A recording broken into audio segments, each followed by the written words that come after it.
Today on Curtis Anderson's Gadgets and Games, we go back to the 90s. Not the Nintendo this time. We go up a few years to the Super Nintendo and take a look at one of my favorite games, the iconic Super Castlevania.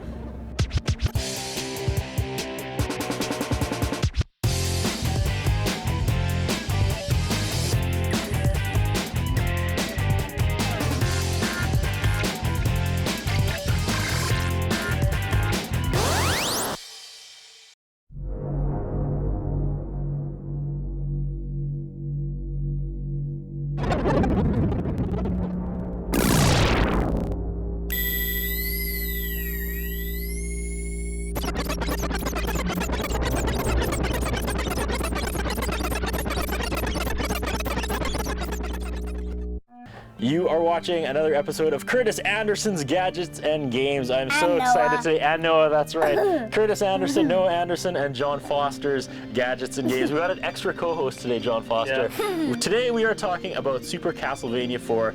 Arguably the best game ever produced for the Super Nintendo. Would you agree? Yes, I definitely agree with that one. Again, the whole classic adding the suffix of super in front of everything, Super Castlevania 4, and yeah, easy, one of the best, warranted another virtual console release, and awesome game.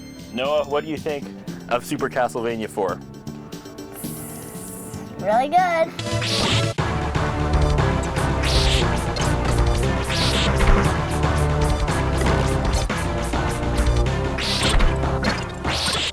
Thing I loved about this game was it really maximized what the Super Nintendo could do. There's some levels that are like almost three-dimensional.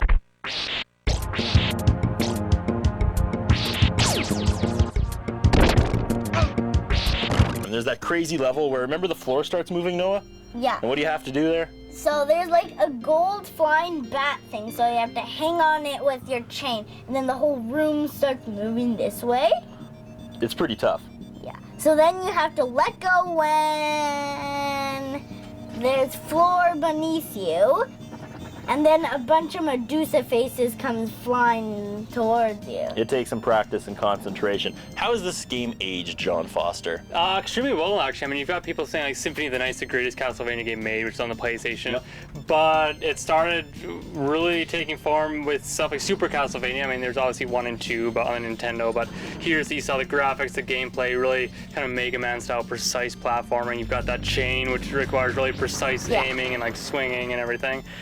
And you appreciate it even more now. Yeah, a lot of Super Nintendo games didn't have that. Yeah, and also you can hang on to flying bats with your chain. Yeah, sometimes you need to do that. For me, my favorite part, I'm a big monster guy, right? Like you got the Frankenstein, you got the big rock guy.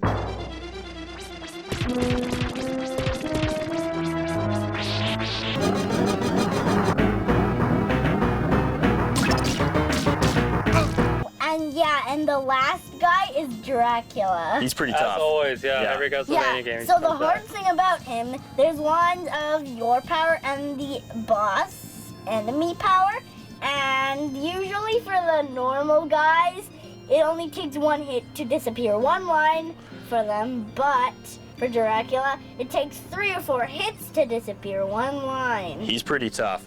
For me, the thing that stands out outside of the monsters is the music. I mean, that was what I loved about Shadowgate.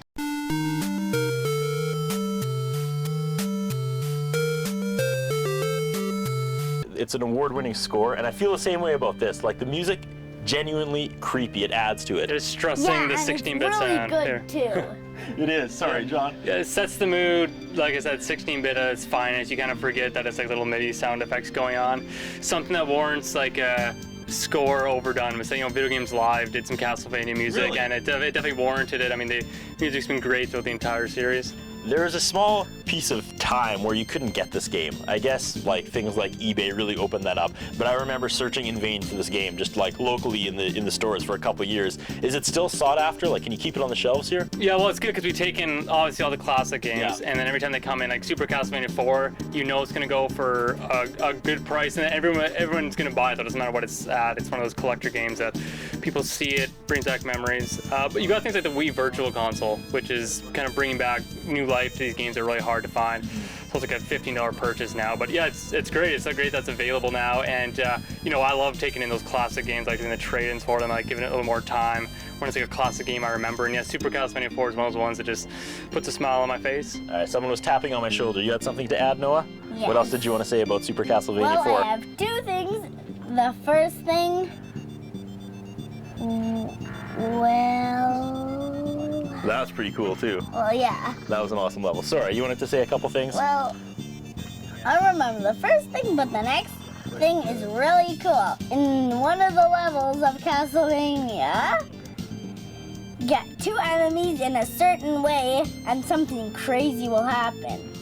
The floor will break behind you and a green staircase will appear.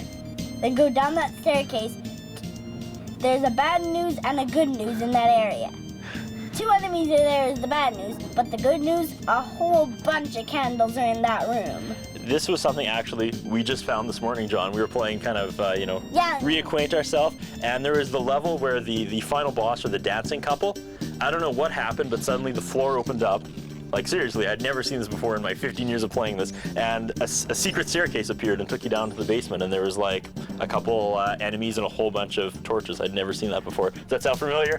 No, but it's great. I can still provide, you know, excitement and replayability like years after. So it's, again, shows how much care like the odd programming group would get together and just make a phenomenal game like this. All right, team. For me, this was the best the Super Nintendo ever got. You look at the other iconic games like Super Mario Land and Mario Paint, but for me, Super Castlevania 4, Mario World, yeah, he's correcting me all over the place. It is the best game for the console. You got the music, you got the gameplay, and you have the classic monsters. I mean, you're fighting a mummy on top of a broken clock tower. You're not going to top that, John. Right. Yeah, I agree. And it was might stray some people who don't like challenging games away, but yeah, it's as good as Mario World. It's challenging. It's got a good, mature storyline, and it's kind of phenomenal how well it holds up when you play it today. I mean, it kind of shows why there's reason to track it down. Like coming in, buying it used, anything. It's just, there's reason to still play this one. Noah, final thoughts? People should play this game if they get the opportunity? Yes. Yeah? Thanks, bud.